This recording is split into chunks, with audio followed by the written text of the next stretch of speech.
Okay, guys, there's news from Iceland, and I have my co-host here, Rudi. Could you please pay attention? Pay attention. Okay, we want to tell you about what the Icelandic Meteorological Office has released today in relation to the solar storm that took place, because their measuring instruments have been influenced heavily by this, so that they thought the land rise underneath Swartsengi and the Blue Lagoon did level out or did stop. Well, that was not the case. The land rise continues. So let's look into this, what this means and what they're predicting.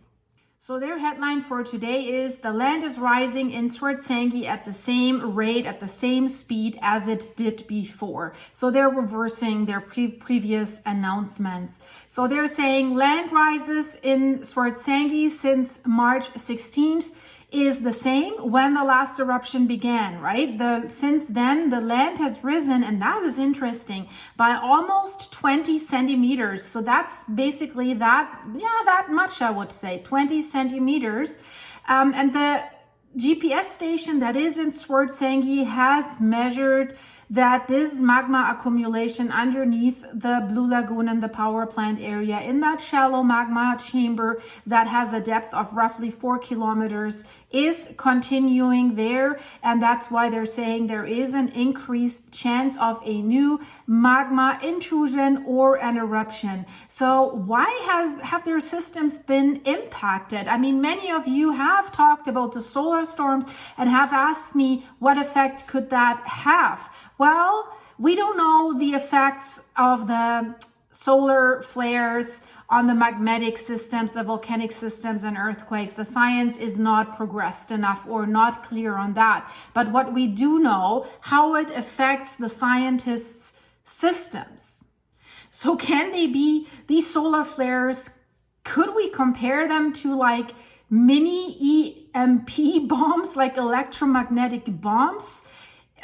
Yes, sort of. So electromagnetic bombs, they're both phenomena that involve electromagnetic energy, and that is affecting electronic systems. So an EMP bomb, of course, is very intense and it's immediate and it's localized. It's a localized event primarily designed to disable or to destroy electronic devices and equipment. But solar flares have a broader, less intense impact, but they can still significantly disrupt our technological systems and our communication systems on a global scale. And I have Starlink, and my Starlink went like dead during the solar flares for a while.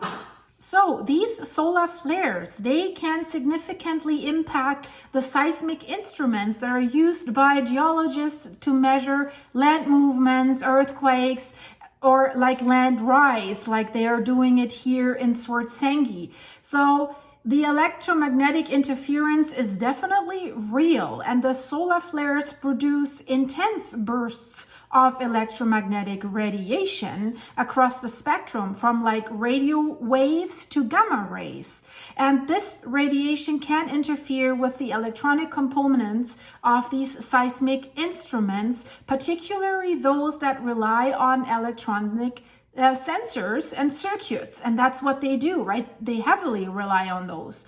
And the induced currents from these electromagnetic radiations can cause malfunctions or erroneous readings in these instruments. And that's what has happened with the Icelandic MET Office devices that was measuring the land rise. Of course, you know, the land rise are using GPS signals as well to measure that. And these signals have also been disrupted. It's like many of these modern geodetic instruments that, like these that are used to measure these land deformations that are used here in Iceland. Of course, you know, the land rise are using GPS signals as well to measure that. And these signals have also been disrupted. It's like many of these modern geodetic instruments that, like these that are used to measure these land deformations that are used here in Iceland. They rely on GPS signals to provide precise location data. So solar flares can disturb the Earth's ionosphere through which these GPS signals have to travel. So this disturbance can lead to delays and inaccuracies in GPS data, affecting the accuracy of measurements that are made with GPS-based geodetic instruments. So that's why the Icelandic MET Office has released a new graph here that shows where we are with the land rise and how much magma has accumulated in the magma chamber that is underneath the Blue Lagoon and the Swartsengi area. So if you look at that graph, it shows the estimated amount of magma that has been added underneath Swartsengi between each eruption, or that it also shows the magma flows, like either an intrusion, then you will see a square at the end, or an eruption, then we will see a star at the end, since November, since the first intrusion occurred. So the solar storm over the weekend has affected these measurements, and that's why you can see in the red line with the red circle, that's our current line. You see this dip, right? They thought the land rise had stopped and had leveled out, but it's not the case. So now they're back on track. So they see it's rising. So basically, ignore that dip, just continue the straight line, and it shows us that we're above 14 million cubic meters. They also want to give an explanation for their affected measurements. So they want to explain how they measure land rise. So that's why they're saying the measurements of these land rises are based on calculating changes in the time it takes for the signal to arrive from satellites that are orbiting the Earth to their GPS meters on the ground. And they're saying if the time it takes the signal to travel between the moon and these meters decreases, it means the land has risen. So they are able to measure these tiny differences in time when the land rises, because the distance it has to travel is shorter. That's an amazing technology. And they're saying that over the weekend, one of the most powerful magnetic storms of recent years occurred when solar winds from sunspots on the sun hit the Earth. The last such strong magnetic storm occurred on October 30th in 2003, so more than 20 years ago. They're saying that strong solar winds send charged particles into the Earth's magnetic field, affecting like signal transmission between ground-based GPS instruments and satellites. If these charged particles are in the air, of course, they interfere. That makes sense, right? And of course, that's why this interference affects the travel time of the signal, and it appears as if the magma accumulation has been reduced, because they think, oh, if it takes longer, it has to travel a longer distance. But that is only because the signal is affected by these charged particles. And that's why we see the dip in the graph. So they're saying it's not the case as the new point where we are that they calculated this morning is at a normal place compared to previous measurements. So it shows that the land did rise continuously, that there was no dip. But what they're also saying that the disruptions due to solar storms do not affect the Met Office's ability to warn of impending intrusions or eruptions. Yes, but you know, in this case, the experts are saying anyways, there might be little to absolutely no warning anyways, that this eruption will come as a surprise, basically, and it can happen at any time. And they're saying even more. But let's talk a little bit about the seismic activity that we're seeing in this area right now. So it is quite similar like it was the last few days and last week, around like 50 to 80 earthquakes per day, most of them in the areas between Stora Skogfell and Hagafell, and also south of Mount Thorbjörn. And the ones south of Mount Thorbjörn, they concern me because they're just basically located a little bit north of Grindavik. And these earthquakes can be an indication where the magma will travel or is already traveling underground from that magma chamber. And this is an indication where we could see the next event or eruption. And south of Mount Thorbjorn, that's at the doorsteps of Grindavik. And that's, of course, more problematic than it would be as if it was between like Hagafell and Store Skogfell, where we have seen the current eruption. But even if it was there, the new lava flow is very, very fast and liquid. And since the long eruption that we have seen since March 16th, that just died off basically last Friday, has built up such a high lava carpet that has reached the defense walls, and that has exceeds now the height of the defense walls significantly, roughly around like 4 meters, 12 feet. So a new lava flow has already an advantage because it's higher up than the defense walls. And then if it reaches the defense walls, it goes down like a waterfall, which increases the speed with which this lava is flowing into Grindavik. That's why they have decided to build a second row of defense walls right inside of this area between Grindavik and the first defense walls. So should there be a breach, that this new defense wall that they want to make as like 4 meters high, 12 feet high, can divert the lava again, should there be a breach. But it takes them 3 weeks, so we're already 5 days in, so roughly a little bit more than 2 weeks until those are finished. So these heroes, these excavating guys, I call them the Fraggle Rock guys, they're working against the time again, and they're working almost non-stop to save the town of Grindavik. Because the experts are saying the next event is imminent, that it will very, very soon, probably not an intrusion, probably an eruption. The Meteorological Office says like everything, all the data come to the conclusion that not much is needed to trigger the next event. And they're saying, but we still have to wait for it, right? We can't make a precise prediction.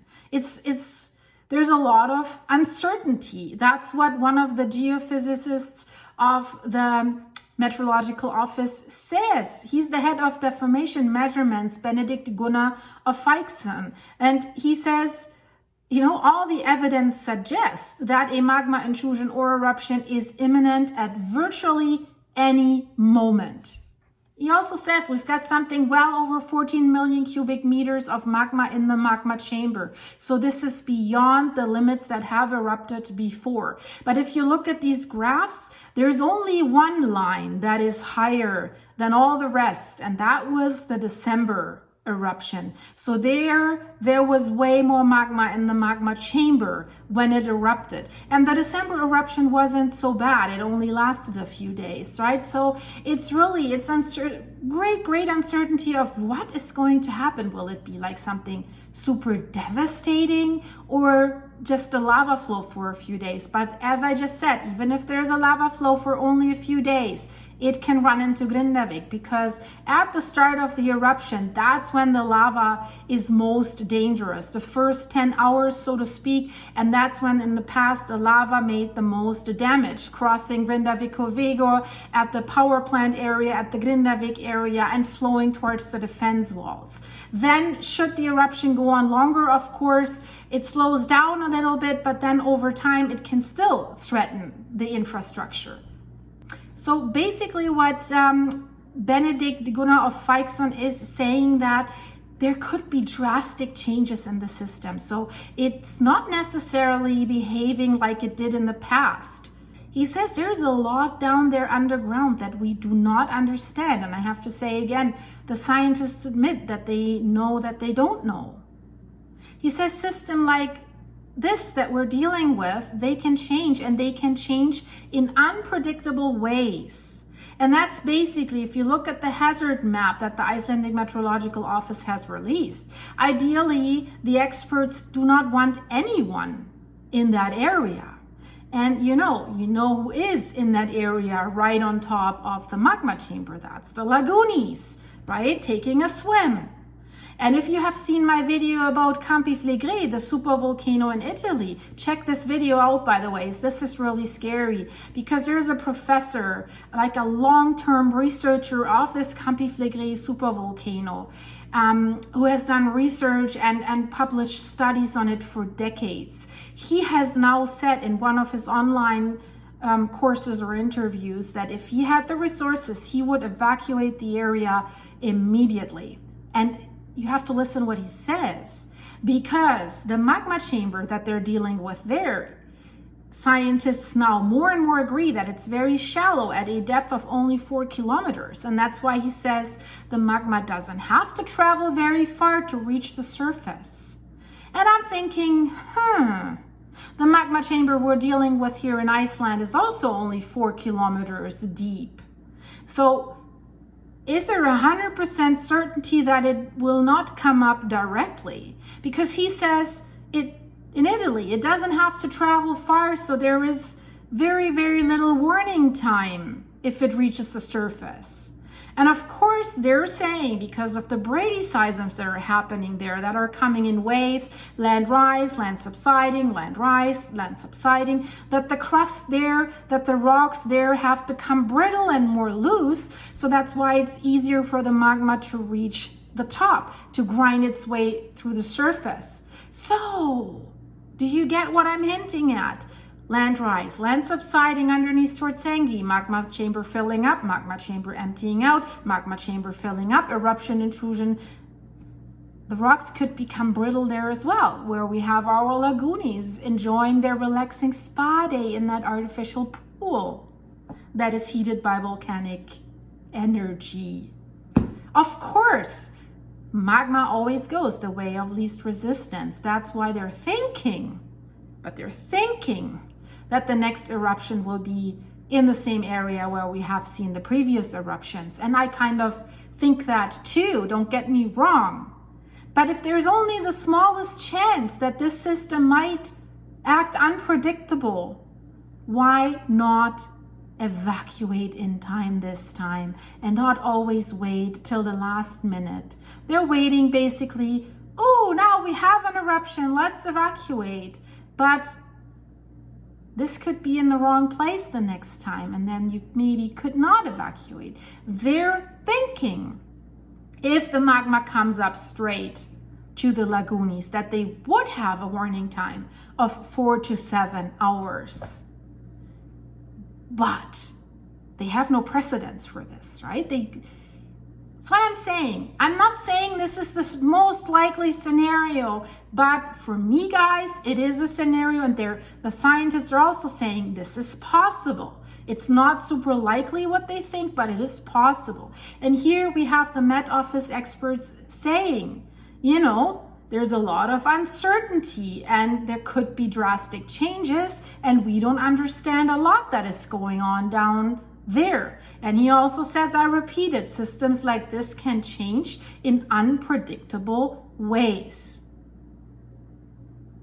And he says, it's one of the things that we have to keep in mind, that something else can happen and that in the end everything will change, right? And he expects that there will be more drastic changes in this system over time. But then he also says that all the data that they have right now indicates that it will erupt again in the Sudnuka crater series. He says the seismicity is pointing to that, and so is the deformation. So that's kind of what they're expecting. So the biggest threat is for Grindavik, as of right now, as of the current data, is the lava flow. But since we have earthquakes south of Mount Thorbjorn, should it erupt there, then it's right there in Grindavik. Then it doesn't have to travel very far, and then it'll test the western, maybe the northwestern defense walls of Grindavik, right? And 20 centimeters land rise is a lot. That's not insignificant, I would say, in such a short period of time. That's a lot of pressure that is building up underneath.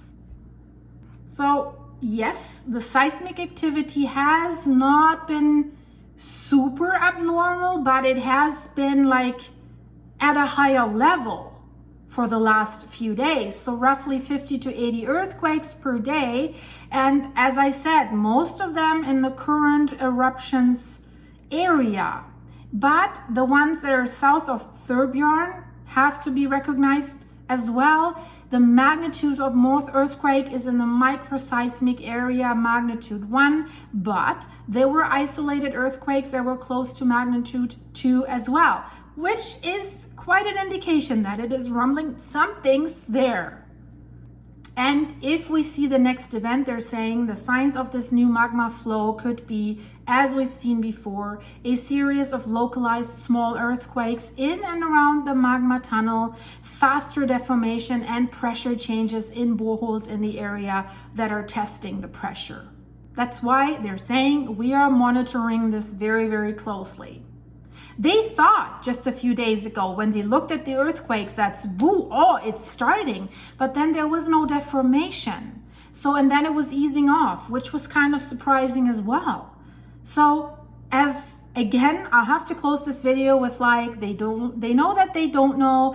Great uncertainty, could happen at any second. We have to wait and see. But guys, I really urge you, check out my video about Comparative, because this guy needs to be taken serious, because he is the guy. He's one of the few guys that have been watching this volcanic system for decades. He's an expert on this system. He's just not some goofy that has just graduated from some university or not even that and throws out this completely BS predictions. No, he's very realistic about this. So that's why, check it out. This guy is not fear-mongering.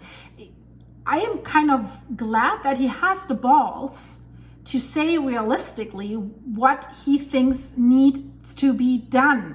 Because if you look at the seismic activity and the land rise and what's going on in that area, it is definitely higher than normal, and the land rise has increased significantly, and the speed has increased of the monthly land rise that they have recorded there. Vesuvius also has earthquakes. The problem is Naples, more than 3 million people. Naples lies between two sleeping giants that are showing signs that they're waking up. Vesuvius on the one hand and Comparative on the other hand, and both are devastating, not only for Italy, for whole Europe, for the whole world. So check out this video and then let me know what you think, guys. I'll see you in the next one. Please don't forget to like this video. It helps my channel a lot. If you're new here, please subscribe. And thank you guys for your ongoing support through your supers and through the coffees you keep buying me on buymeacoffee.com. I'm very, very grateful for this. It helps my farm a lot, and the buymeacoffee.site is a site that, you know, provides help on a weekly base. YouTube does that once a month. So if you have a farm, if you have animals, you know, it's a tough situation. So it really, really helps a lot. I just wanted to tell you this, guys, that you know where your support goes, and that it's really, really, really, I'm beyond grateful for that, guys. So thanks for that, and I'll continue to release as many videos as I can to keep you updated about this. So at least 1 to 2 per day. If you don't get a notification, please check out my channel page. They're definitely there. I hear this from so many channels that the YouTube notifications don't really work too great. And check your subscription status, because YouTube also, there seems to be a bug in the system, randomly unsubscribes people from channels. I see it with my subscriptions of other channels. I click on the channel, I'm like, hey, I was subscribed. Why am I unsubscribed? So check for that so that you can make sure that you're notified. Thanks, guys. I'm out of here. I think Rudy wants to go out and play a little bit with the others. So we'll take a quick break and then I'll go back inside and I have to edit this video. So thanks, guys. Bye-bye.